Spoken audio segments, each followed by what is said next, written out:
They laughed when I said I'd change the world, called me useless, a burden, a failure. But when the judge stood, bowed, and said, "An honor, Governor-elect," the ones who mocked me could only stare, stunned and silent, as history flipped. The script right in front of them, they always said I was different, but not in a good way. In a family full of lawyers, engineers, and doctors, I was the one who never quite fit the mold. While my cousins brought home trophies and scholarships, I brought home rejection letters and half-finished ideas. At dinners, I sat quietly as relatives exchanged stories of success, occasionally throwing a glance my way, laced with pity or sarcasm. "You still chasing that political dream?" one would ask with a smirk, while another would chuckle and mutter, "You should really think about a real job." Every sentence felt like a jab, a reminder that in their eyes, I was a failure, a joke. But deep down, I knew what I wanted. From a young age, I saw how broken things were in our community.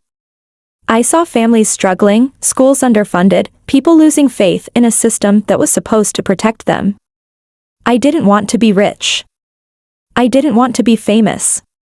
I wanted to fix things. But dreams like that don't come with applause, especially when you have nothing to back them but raw belief. I tried to go the traditional route once. I got into law school, thinking maybe then they'd take me seriously. But I hated every minute. It wasn't about justice, it was about prestige. I dropped out halfway through the first year.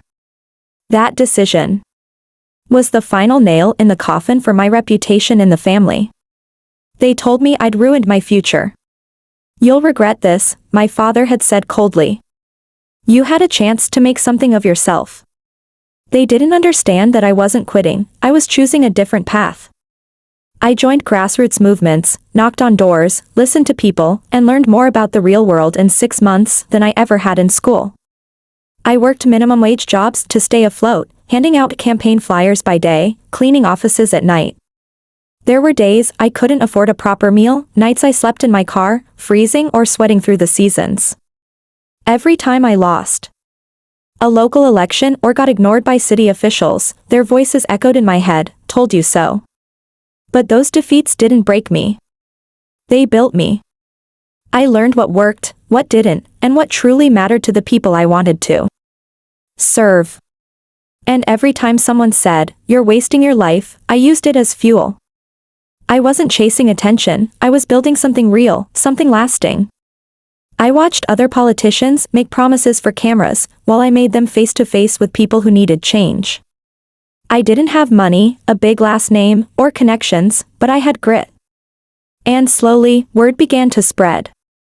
People started listening. Not my family, at least, not yet, but strangers. And sometimes, strangers are all you need to start a movement. I kept going, because deep inside, I knew one day I'd prove that being different wasn't a weakness. It was the beginning of something powerful. The night of the election, I didn't sleep. I sat alone in the small apartment I'd been renting for years, lights off, phone in hand, watching the vote count refresh every few seconds. My name was there, on every screen, climbing slowly, one vote at a time. I thought about all the years that had led to this moment, of the setbacks, the public losses, the quiet breakdowns. My heart pounded with every update. When the final numbers came in and the news declared me the winner, I didn't cheer. I just sat still, numb. After everything, I had done it, I was the governor-elect. But the real moment came a few days later, in the courtroom where the election would be certified. The law required a formal proceeding with the judge and witnesses. The courtroom was packed, filled with journalists, city officials, longtime supporters, and my family. They had finally shown up. My father sat in the back row, arms crossed, unreadable.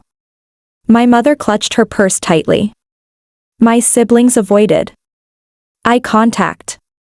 I walked in wearing the same suit I'd worn on my first campaign, patched, slightly faded, but still mine. The judge reviewed the documents slowly, speaking in a tone so dry it felt unreal.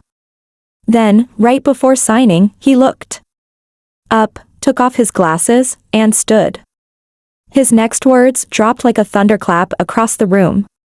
"It is an honor to certify this election. Congratulations, Governor-elect. Then he did something no one expected, he bowed. A respectful, deliberate nod that spoke louder than any speech. Gasps filled the room. My father's jaw tensed. My mother blinked hard, fighting emotion. I turned toward them, not with bitterness or triumph, but with calm certainty. I didn't need revenge. I didn't need to gloat. That moment was my answer to every insult, every doubt, every time they called me a failure. The cameras flashed, reporters shouted questions, but I didn't hear them. I only heard the silence from the people who once mocked me and now couldn't find the words.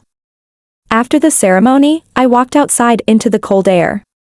Supporters rushed up, some crying, some cheering, many just thanking me. But the most unforgettable voice came from behind. Son. I turned. My father stood there, hands in his pockets. Unsure. I didn't believe in you, he said quietly, but I was wrong. It wasn't a full apology. It didn't need to be. I nodded and walked forward, not for him, not for them, but for everyone who had ever been told they weren't enough. I had become what they said I never could. Not to prove them wrong, but to prove myself right. As the sun broke through the clouds and bathed the city in light, I knew the past didn't define me anymore. The boy they once called a failure had just become the governor. And this time, everyone was watching. If this story moved you, don't forget to like, share, and leave a comment below. Subscribe to The Silent Revenge for more powerful stories that prove success is the best comeback.